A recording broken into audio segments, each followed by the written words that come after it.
တင်ကြံယုံပိတ်ရက်မှုဆေးရုံတွေပိတ်ထားတယ်လို့အခန်းဖော်မိဘတွေကြလည်းအိမ်ပြန်သွားကြတဲ့အတွက်ညီမလေးဟာအခန်းထဲမှာတယောက်တည်းရှိနေခဲ့တာပါဒီအချိန်မှာတဲ့အသက်39နှစ်အရွယ်ထိုင်းအယိုးသားတဦးဟာအနောက်တကားကနေကျူးကျော်ဝင်ရောက်လာတဲ့အဲ့ဒီလူဟာညီမလေးကိုအတန်မထွက်ဖို့ချိန်ချောက်ပြီးအဒတ်မပြူကျင့်ဖို့စ조사ပါတော့တယ်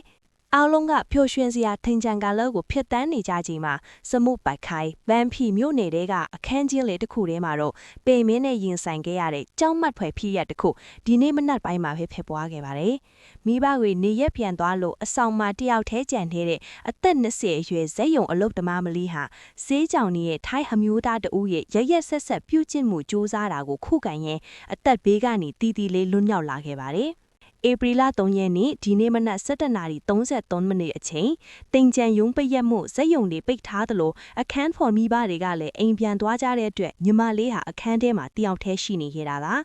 ဒီအချိန်မှာပဲအသက်39နှစ်အရွယ်ထိုင်းအမျိုးသားတဦးဟာအနောက်တကားကနေအငိုက်ဖမ်းချောင်းမြောင်းဝင်ရောက်လာခဲ့ပါတယ်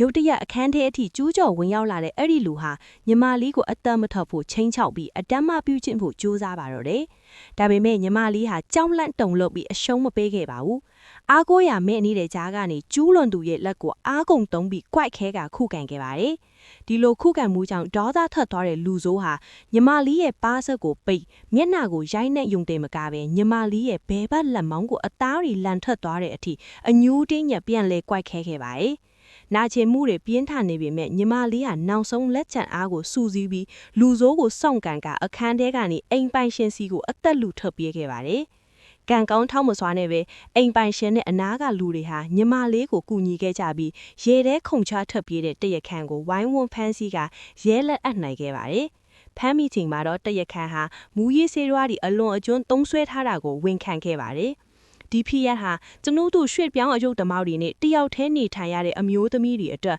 သင်ခန်းစာယူစရာခေတ်ရက်တစ်ခုပါပိတ်ရက်ရှည်တွေမှာအဆောင်မှာတယောက်တည်းကြံခဲ့မိဆိုရင်တကားချက်တွေကိုတေချာစစ်ဆေးဖို့နဲ့အရေးပေါ်အခြေအနေအတွက်ဖုံးကိုအနီးနားမှာအမြဲဆောင်ထားကြဖို့တိုက်တွန်းလိုပါတယ်